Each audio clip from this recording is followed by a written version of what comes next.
Daytime, we're here, and I have to say I'm very nervous about tonight, very nervous indeed. Everything's fine in the daylight, it's just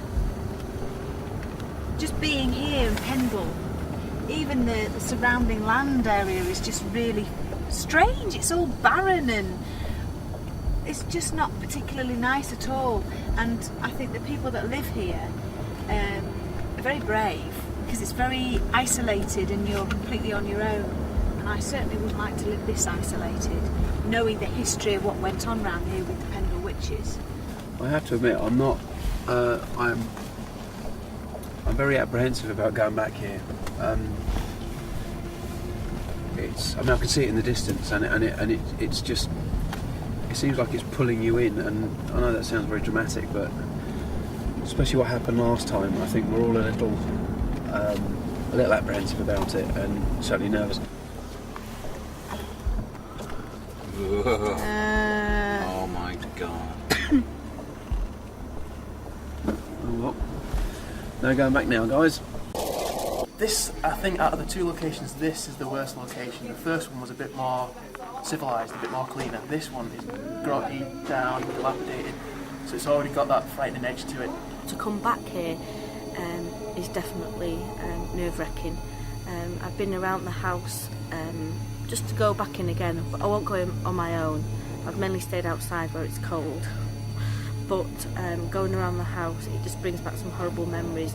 Can I just ask you a question? On the live, yeah. you left and you were calling the witch a bitch and everything. How do you feel about going back in there after leaving it like that? Well, I keep thinking, are they zoning in on me? Are they watching me going, oh, there she is, there's the one that was calling us, right, we're going to get her later. I keep thinking that, but let's hope they don't. Let's hope they've forgotten.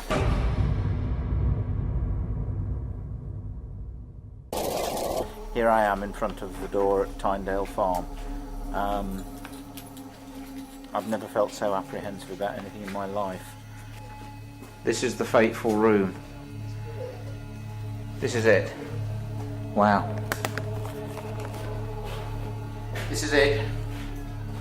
This is where it all kicked off, in here. I'm alone in here. It's daytime. Not too bad, is it? Now, I say that I don't see dead people. I don't. I've seen two ghosts. Yeah, I've heard a ghost. But I also say to people that in no way am I sensitive. I feel nothing. He is different. Even I can sense it. I've never sensed anything quite like it. Okay, yeah, people will say, yeah, but you saw what happened. And so you're just feeling the same now. But there's something. I promise you. There's something in here. Not too bad now, but God knows what it's going to be like later. Try and do something else. What was that? Whoa. What was that? That was like a bulb. I've got to calm down because I find everything so naturally fucking stupid. I really do. It's pathetic, this is pathetic. I'm on the staircase of Tynedale Farm and looking through this window, and quite amazing, because the view, you just realise how close, how very, very close we are, and how much underneath the shadow of Pendle Hill this place really is.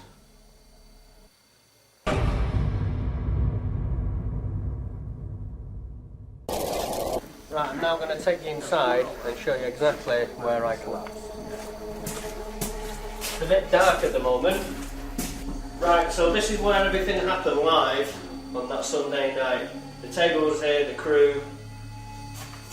I was, I think, here, and John, our soundman, just stood right here where I am now.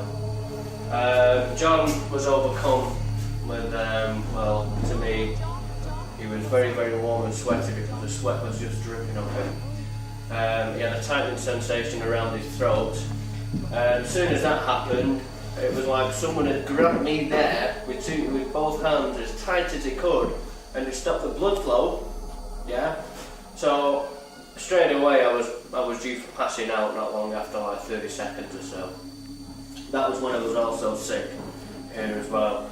And then a couple of guys carried me outside, and then they laid me down outside, and I just didn't know where I was.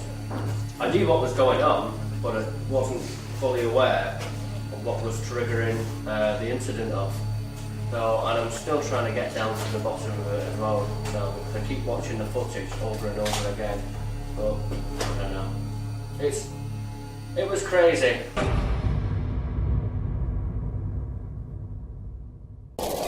Following Richard and Stuart's look around the eerie confines of Tynedale, it was soon time for Derek to also step back into this now notorious farmhouse. To me, coming back into this atmosphere, there's a revulsion, a collective negative energy force that's still pumping out from the residual energy. This is just absolutely flooding Kate with the word of a practice of witchcraft. Right. Without a doubt. We have got in a group or a collective group of women, I'll just say very clearly, witches, that were and still are in thought. You know, it's like I'm getting, you know, a group, a number of them, elderly women. They've taught two younger women witches. They're the real evil ones. They're the practices of the evil. Ones. Yes. It's like as if one of these younger ones, her mother, also a fellow... What? You all right? Okay? Yeah. You sure? I just feel really dizzy. Yeah, well, this atmosphere will do this. I've been here today and I'm fine, but my heart's going really quick, and at my head, I just feel like I'm going to keel over any minute. Coming in this place after dark is just another story. It really is. I mean, to use the word terrifying, I think, is an understatement. But it is terrifying. As soon as Yvette got in there, Derek was picking up on a lot of presences that were around us, that knew we were there. And as soon as that, Yvette started to feel sick. She started to feel dizzy. She needed to sit down. And I do hope somebody's walking up there.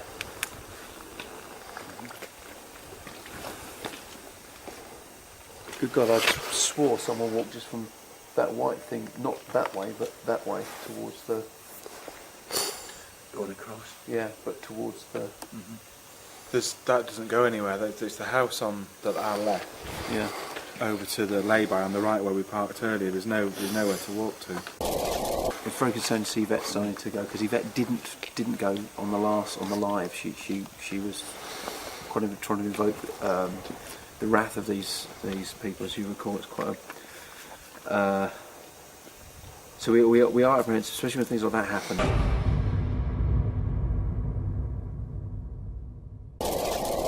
Well, we're nice and safe in the car. The others have gone round for a walk around. I don't want to go back in there.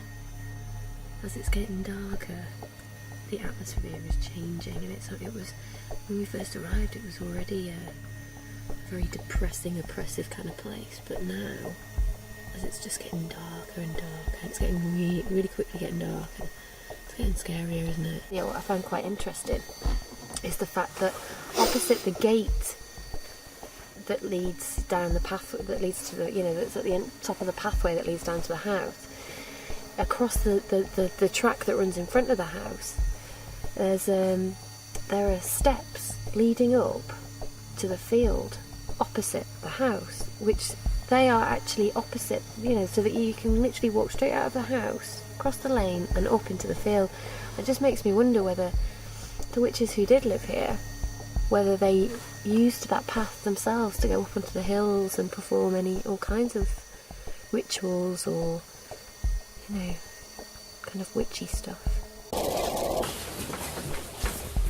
Do you know what gets me, Kieran? Yeah. When you come into this place, there's an electricity box right up at the top corner. And earlier on today, when I was doing my pieces to camera, I was hearing the noise that an electricity box makes, when electricity is being used. And you can see it slowly going round on the odd occasion. Now, there's no electricity in this building, So why would that be going round? If there's no electricity, it shouldn't be going around. You're right. There's still a supply going in there. Ah, right, okay. But where's it going? There's nothing on. Why would that be? Mad. I don't understand that. It's just a case of bad wiring, isn't it? It's still going. There's no electricity, no lights on in here. There's nothing you can switch on. Well, we're going to have to use a generator as well at some point to get the power for us, so because there's no power. It doesn't make any sense. Oh, it's very interesting. Some of the stuff that, well, all of the stuff that David was coming out with was really interesting. It was very, very quiet in there. I was trying to provoke Elizabeth, one of the witches, to come forward, and hopefully she will later.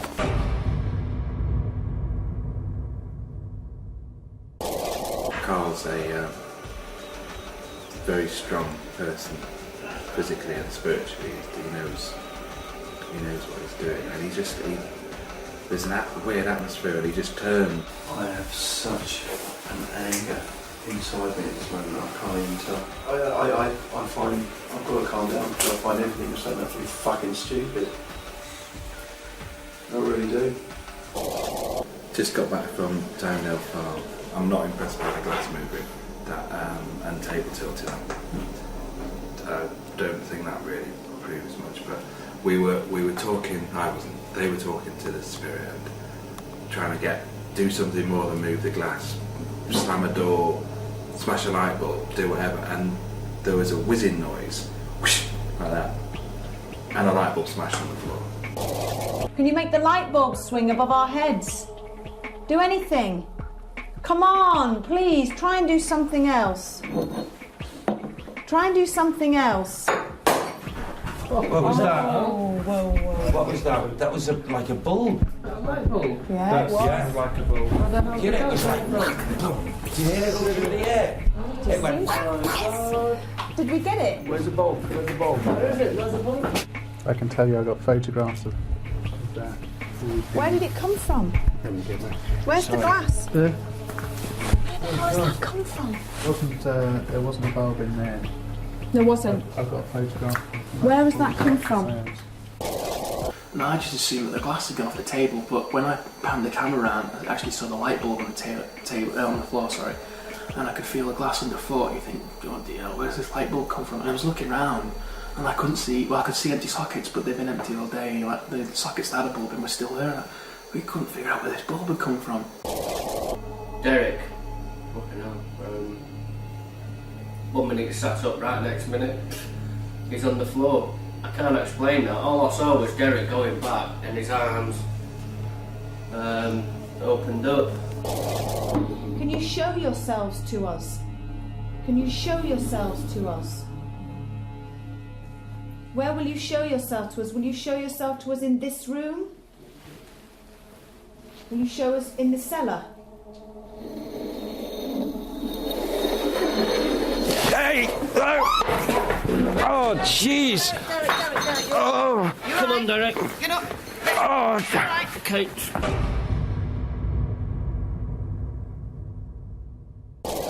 Me and Carl went off down the cellar. Carl had a tightening sensation around his throat. Seconds later, I'd had a tightening sensation around my throat. Now that happened to us last time when we did the live show there. Of course, I suddenly said their hands around my throat then. Oh, You okay? God, I'm fine. God, it was like somebody put their thumb right inside my throat, right there. Do you know something, Carl? I can actually feel something in my throat. It's like a tightening sensation. I'm not just saying that because you've just said that. I'm saying it because that's what I'm feeling right now. Remember last time? Jesus Christ! As soon as I was overcome with a tightening sensation around my throat, all of a sudden Carl saw something at the back around my left-hand shoulder apparently. Jesus Christ! Door. What was there? I kid you not, it was like someone was standing there next and they just walked up. No.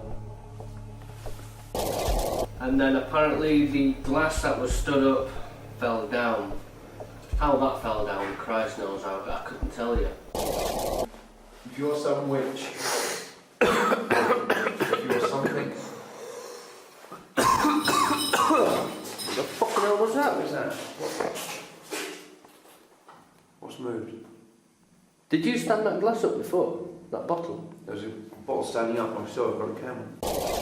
Okay. Well, see, we're not quite sure about this bottle here. Because this bottle was left up standing. Oh, of earlier, course, yeah. which we filmed. Mm-hmm. And I came down here earlier, and it was laid down. Yeah. Where is it? Because there's a load of bottles there and there's one laid down. Where have I mean, I've been right by your I know you've been at the back left shoulder. Fucking hell.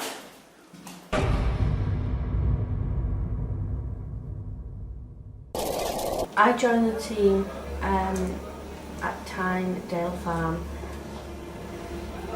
with David, and I joined in with the glass, moving the glass. Instantly felt scared because it brought back a hell of a lot of memories. What I found really interesting tonight, though, was the glass was moving very fast, very powerful.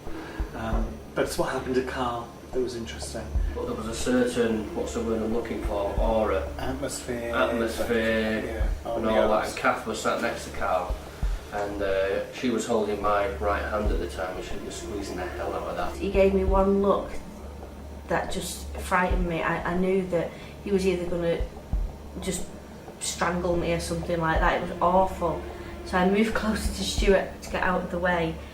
He thought what we were doing was pathetic, which obviously Carl's involved in what we're doing. So it wasn't him. What he was saying wasn't him. You're still with us, Elizabeth.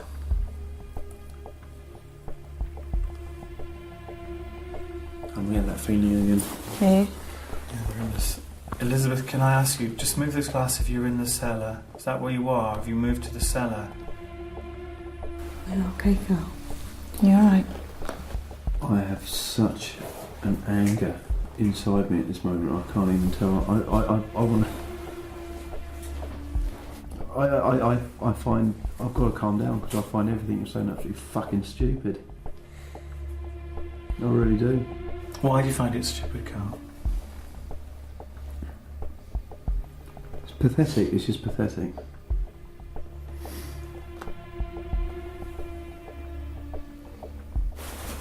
I'll go outside. You alright? Yeah. He left the room and I went out with him, and he knew what he'd done. I can't really describe it. He was still being strange when I went outside, and I didn't feel that comfortable standing with him, but I can't make him stand on his own, so I stood there with him. I feel fine, man. Yeah, absolutely fine. Was it that rage again that you said you felt? I kid you not, like, when Kath started to talk, I actually just wanted to, on the throttle, I just wanted to say, I was absolutely fucking stupid. Yeah, this is no way to do it, this isn't, you know. Also, I kept wanting to say, I didn't say it, because he said it was sound so pathetic. I kept wanting to say they're more powerful than that, they're more powerful than that. I mean, it's stupid. I've been carried away with the moment. But is it you thinking that, or is it someone making you think about it? I don't think that. That's not me. I don't think that. Like, exactly. That's what I was thinking. I don't. That's not mine. I'm very. As soon as I walked out, I was okay. But I don't know. I mean, I'm tired. But tired doesn't make me angry. No. I can't. I don't. That's not me. I've never. No, it's not. I've never feel like that. Did you feel in control of yourself? I at that point, I thought I was in control. Yes. Yeah. But I thought I'm going to leave just in case I'm not in control. Carl felt this inner struggle, which is classic really when there's this heavy presence, and I wouldn't be surprised if tomorrow morning he has that feeling of exhaustion that follows it. In a way it's a proof for him, and I guess that's why he's here as well. He wants those proofs, but you know, it's not something that's to be recommended, I can tell you. Thank goodness he's such a strong individual.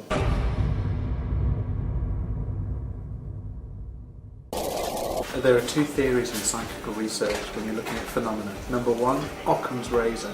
Occam's razor means the most simplest explanation is the most plausible one and the most possible one. So whatever the most simplest explanation is, it's going to be that one. The other theory is the bundle of sticks phenomenon. If you take one stick, it's easy to break. But if you take a bundle of sticks, it's very difficult to break them. Now at Tynedale Farm, a lot of the phenomena that was happening, I think it's Occam's razor. I think the most simplest explanation stands for a lot of the phenomena that was going on. It was a lot of psychology with the glass moving, the table tipping. Some psychic researchers will say because a lot was happening at Tynedale Farm, the way Carl was feeling, with the bulb being thrown, with the glass being pushed, with auditory phenomena. There are so many different sticks, if you will, different sorts of phenomena, that when you put them all together, it's very difficult to break them. It's very difficult to disprove them. Now that location, more than any other location that the Most Haunted team has been on, has been impressive because of the number of different sorts of phenomena that have occurred. I think there's still natural explanations for them, but I think you, the viewers at home, really have to think carefully about what you think the team has experienced, what you think Carl has been through, because it's really out of character, and bizarre things like the bulb smashing as if from nowhere. I never ever want to go back again. That place is horrible. I'm glad that I never have to go back to Tynedale Farm. It's the most scary, oppressive place. I've heard things and I've felt things, and I don't want to go back. I am not stepping foot back in that house ever again.